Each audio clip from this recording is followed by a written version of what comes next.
वीर अभिमन्यु।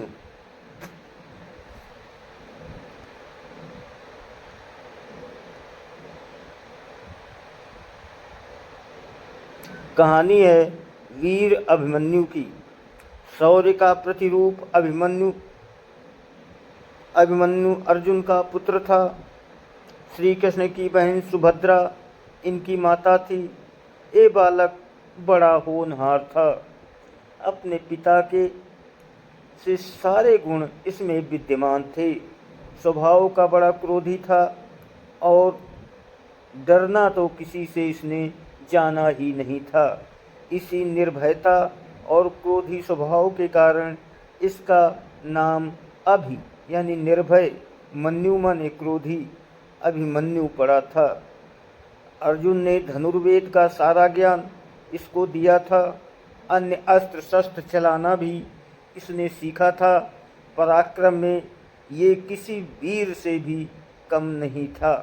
16 वर्ष की अवस्था में ही अच्छे अच्छे सेनानियों को चुनौती देने की शक्ति और सामर्थ्य इसमें थी।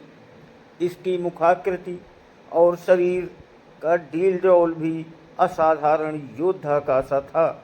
वृषभ के समान ऊंचे और भरे हुए कंधे थे। उभरा वक्षस्थल था और आँखों में एक जोश था। महाभारत का भीषण संग्राम छिड़ा हुआ था। पितामह धराशायी हो चुके थे। उनके पश्चात गुरु द्रोणाचार्य ने कौरवों का सेनापतित्व संभाला था। अर्जुन पूरे पराक्रम के साथ युद्ध कर रहा था। प्रचंड अग्नि के समान वो बाणों की वर्षा करके कौरव सेना को विचलित कर रहा था।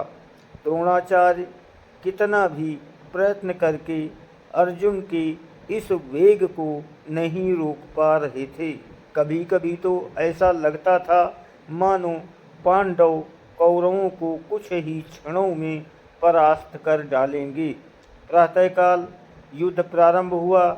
श्री कृष्ण अपना पांचजन्य फूंकते उसी क्षण अर्जुन के बाणों से कौरव सेना में हाहाकार मचने लगता। संध्या तक यही विनाश चलता रहता। दुर्योधन ने इससे चिंतित होकर गुरु द्रोणाचार्य से कहा, हे आचार्य,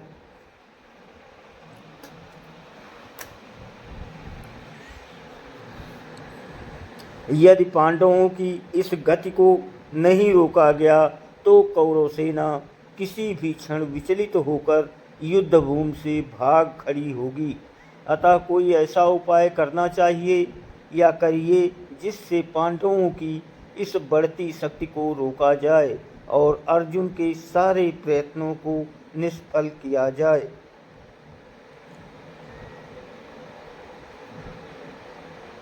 दुर्योधन को इस प्रकार चिंतित देखकर गुरु द्रोणाचार्य ने किसी प्रकार अर्जुन को युद्ध भूमि से हटा देने का उपाय सोचा। दुर्योधन के कहने से संसप्तकों ने कुरुक्षेत्र से दूर अर्जुन को युद्ध के लिए चुनौती दी। अर्जुन उनसे लड़ने को चला गया। उसके पीछे से द्रोणाचार्य ने चक्रव्यूह की रचना की और युधिष्ठिर के पास संवाद भिजवाया कि या तो पांडव आकर कौरव सेना के इस चक्रव्यूह को तोड़ें, ये अपनी पराजय स्वीकार करें या अपनी पराजय स्वीकार करें। जब संवाद युधिष्ठिर के पास पहुंचा तो वे बड़ी चिंता में पड़ गए, क्योंकि अर्जुन के सिवा चक्रव्यूह को तोड़ना कोई पांडव नहीं जानता था। अर्जुन बहुत दूर संसप्तकों से युद्ध कर रहा था। चक्रव्यूह तोड़ने में अपने आप को असमर्थ देखकर पांडवों के शिविर में त्राहि त्राहि मच उठी। युधिष्ठिर, भीम, धृष्टद्युम्न आदि कितने ही पराक्रमी योद्धा थे जो बड़े से बड़े पराक्रमी कौरव सेनानी को चुनौती दे सकते थे, लेकिन चक्रव्यूह तो तोड़ने का कौशल किसी को भी नहीं आता था। वो ऐसा व्यूह था जिसमें पहले तो घुसना और उसको तोड़ना ही मुश्किल था और फिर सफलतापूर्वक उसमें से बाहर निकलना तो और भी दुष्कर कार्य था।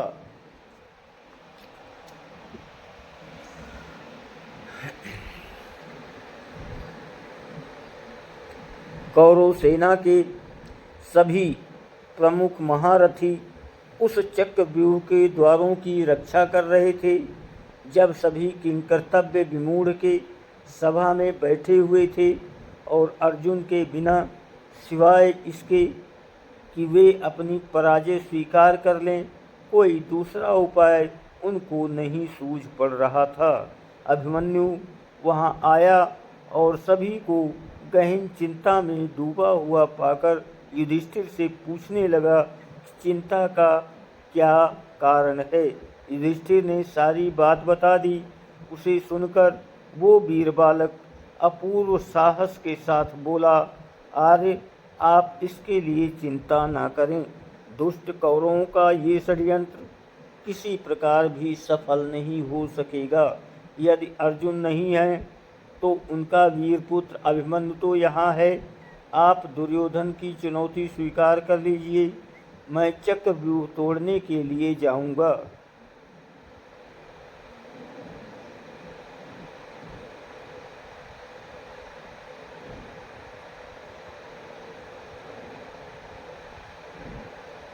अभिमन्यु की बात सुनकर सभी को आश्चर्य होने लगा। एक साथ सबकी नीचे निगाहें झुकी हुई, गर्दनें ऊपर उठ गईं। फिर भी युधिष्ठिर ने इसे अभिमन्यु की नादानी ही समझा। उन्होंने पूछा, बेटा, तुम्हारे पिता अर्जुन के सिवा इनमें से कोई भी चक्रव्यूह भेदना नहीं जानता, फिर तुम कैसे इसका भेदन कर सकते हो। हाय, आज अर्जुन होता तो ये अपमान का न सहना पड़ना पड़ता। संध्या काल तक भी वो गांडीव धनवा नहीं आ सकेगा और पांडवों की ये सेना जिसको लेकर वो प्रचंड वीर अभी तक युद्ध करता रहता है, अपने अस्त्र डालकर कौरवों से पराजय स्वीकार कर लेगी। हाय हाय हाय, क्रूर विधाता। ये कहकर युधिष्ठिर अधीर हो उठे। उसी क्षण अभिमन्यु ने सिंह की तरह गरज कर कहा, आर्य, आप मुझे बालक न समझें। मेरे रहते पांडवों का गौरव कभी नहीं मिट सकता। मैं चक्रव्यूह को भेदना जानता हूँ। पिता ने मुझे चक्रव्यूह के भीतर घुसने की क्रिया तो बतला दी थी, लेकिन उससे बाहर निकलना नहीं बताया था। आप किसी प्रकार चिंता ना करें, मैं अपने पराक्रम पर विश्वास करके चक्रव्यूह को तोड़ूंगा और उससे बाहर भी निकल आऊँगा। आप चुनौती स्वीकार कर लीजिए और युद्ध के लिए मुझे आज्ञा देकर शंख बजा दीजिए।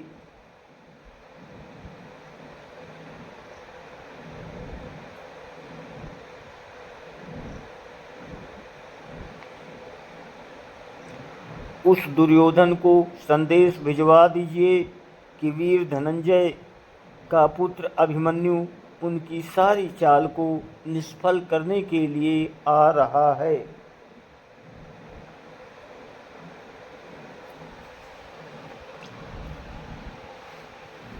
कितनी ही बार अभिमन्यु ने इसके लिए हठ किया, पर स्थिति भी कुछ ऐसी थी। युधिष्ठिर ने उसको आज्ञा दे दी। अभिमन्यु अपना धनुष लेकर युद्ध भूमि की ओर चल दिया। उसकी रक्षा के लिए भीमसेन, धृष्टद्युम्न और सात्यकी चले। चक्रव्यूह के पास पहुंचकर अभिमन्यु ने बाणों की वर्षा करना आरंभ कर दिया और शीघ्र ही अपने पराक्रम से उसने पहले द्वार को तोड़ दिया और वो तीर की सी गति से व्यूह के अंदर घुस गया। लेकिन भीमसेन, सात्यकी और धृष्टद्युम्न उसके पीछे व्यूह में नहीं घुस पाए। उन्होंने कितना ही पराक्रम दिखाया, लेकिन जयद्रथ ने उनको रोक लिया और वहीं से अभिमन्यु अकेला रह गया। अर्जुन का वो वीर पुत्र अद्भुत योद्धा था। व्यूह के द्वार पर उसे अनेक योद्धाओं से भी भीषण युद्ध करना पड़ा था, लेकिन उसका पराक्रम प्रचंड अग्नि के समान था। जो कोई उसके सामने आता था या तो धराशायी हो जाता था या विचलित होकर भाग जाता था। इस तरह व्यूह के प्रत्येक द्वार को वो तोड़ता चला जा रहा था। कौरवों के महारथियों ने उस वीर बालक को दबाने का कितना ही प्रयत्न किया, लेकिन वे किसी भी प्रकार वे उसे अपने वश में नहीं कर पाए। उसके तीक्ष्ण बाणों की मार से व्याकुल होकर दुर्योधन ने गुरु द्रोणाचार्य से कहा, हे आचार्य, अर्जुन का ये वीर बालक चारों ओर विचर रहा है और हम कितना भी प्रयत्न करके इसकी भीषण गति को नहीं रोक पाते हैं।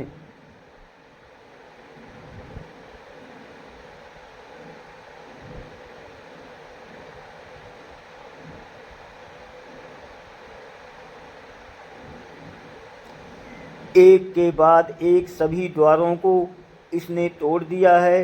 ये तो अर्जुन के समान ही युद्ध कुशल और पराक्रमी निकला। अब तो पांडवों को किसी प्रकार पराजित नहीं किया जा सकता। इसी प्रकार कर्ण ने भी घबराकर द्रोणाचार्य से कहा, हे गुरुदेव, इस पराक्रमी बालक की गति देखकर तो मुझको भी आश्चर्य हो रहा है। इसके तीक्ष्ण बाण मेरे हृदय को व्याकुल कर रहे हैं। ये ठीक अपने पिता अर्जुन के समान ही है। यदि किसी प्रकार इसको न रोका गया तो हमारी ये चाल व्यर्थ चली जाएगी।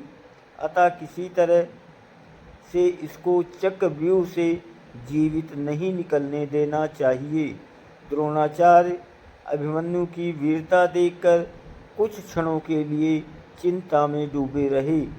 अर्जुन के उस वीर पुत्र के कर्ण, दुशासन आदि महारथियों को पराजित कर दिया था और राक्षस अलम्बुस को युद्ध भूमि से खदेड़कर बृहद्वल को तो जान से ही मार डाला था।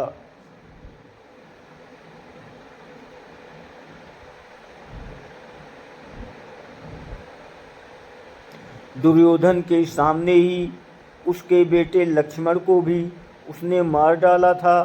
बड़े बड़े शूरवीर खड़े देखते रह गए और वो प्रचंड अग्नि की लपट की तरह सबको भस्म करता हुआ चक्रव्यूह को तोड़कर अंदर घुस गया।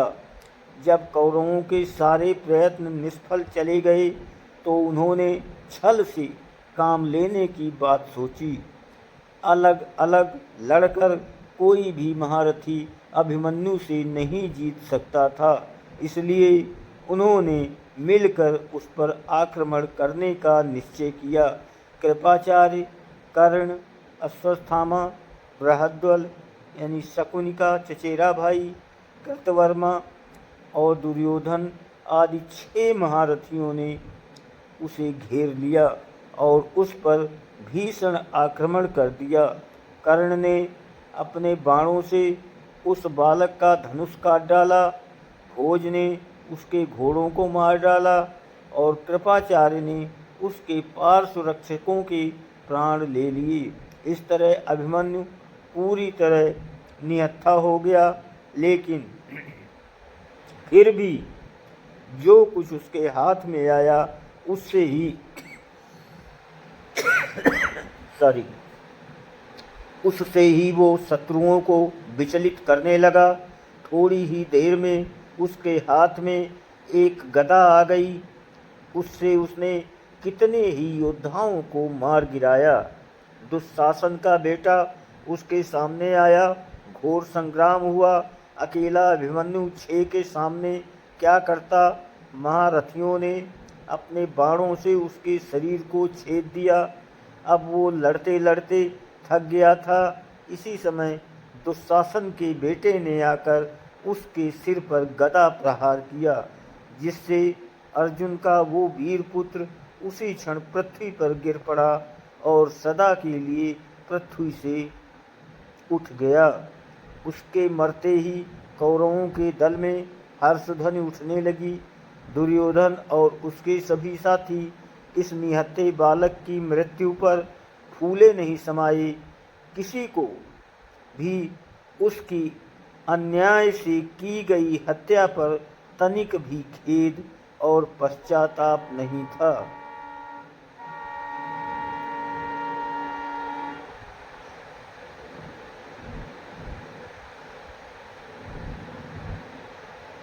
जब अभिमन्यु की मृत्यु का समाचार पांडव दल में पहुंचा तो युधिष्ठिर शोक से व्याकुल हो उठे। अर्जुन की अनुपस्थिति में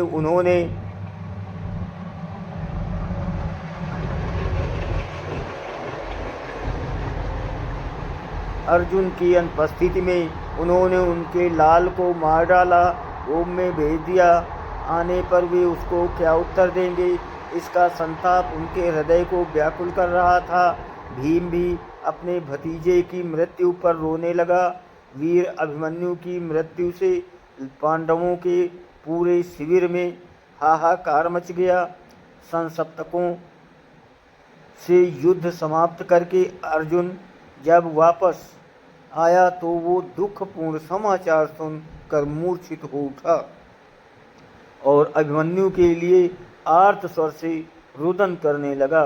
श्री कृष्ण ने उसे काफी धैर्य बंधाया, लेकिन अर्जुन का संताप किसी प्रकार भी दूर नहीं हुआ। प्रतिशोध की आग उसके अंतर में धधकने लगी और जब तक जयद्रथ को मारकर उसने अपने बेटे के खून का बदला न ले लिया, तब तक उसको संतोष नहीं आया। श्री कृष्ण को भी अभिमन्यु की मृत्यु पर कम दुख नहीं हुआ था, लेकिन वे तो योगी थे, बालकों की तरह रोना उन्हें नहीं आता था। प्रतिशोध की आग उनके अंदर भी जल रही थी। उन्होंने स्पष्ट कहा था कि अपने भांजे अभिमन्यु की मृत्यु का बदला लिए बिना वो नहीं मानेंगे।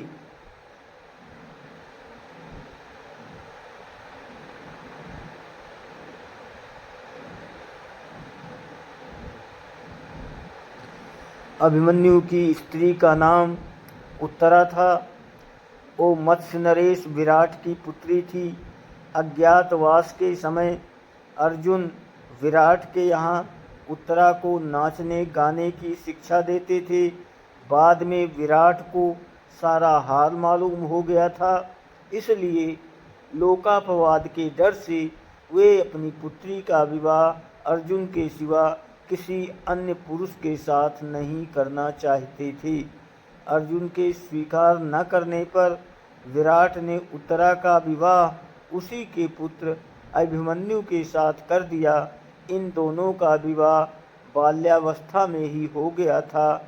उस युग में बाल विवाह की प्रथा थी तो इतनी प्रचलित नहीं थी, लेकिन विवाह के पीछे राजनीतिक कारण निहित था।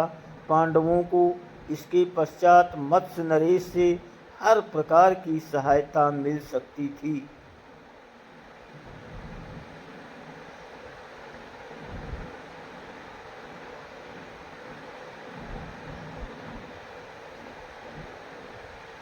अपने पति की मृत्यु पर उत्तरा शोक से पागल हो उठी थी। श्री कृष्ण ने उसे कितना ही समझाया था, लेकिन फिर भी कितने ही दिनों तक उसका रुदन एक क्षण को भी नहीं रुका था। वो उस समय गर्भवती थी।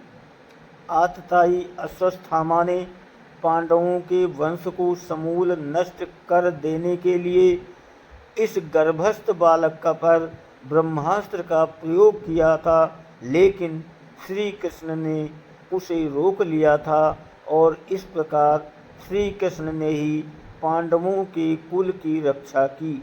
निश्चित अवधि के पश्चात उत्तरा के गर्भ से बालक का जन्म हुआ। चूँकि सभी कुछ तय हो जाने के पश्चात इस बालक का जन्म हुआ था, इसलिए इसका नाम परीक्षित रखा गया। यही पांडवों की वंश परंपरा को आगे बढ़ाने वाला हुआ। दोस्तों, वीडियो को लाइक और सब्सक्राइब जरूर करें, आपकी बहुत मेहरबानी होगी।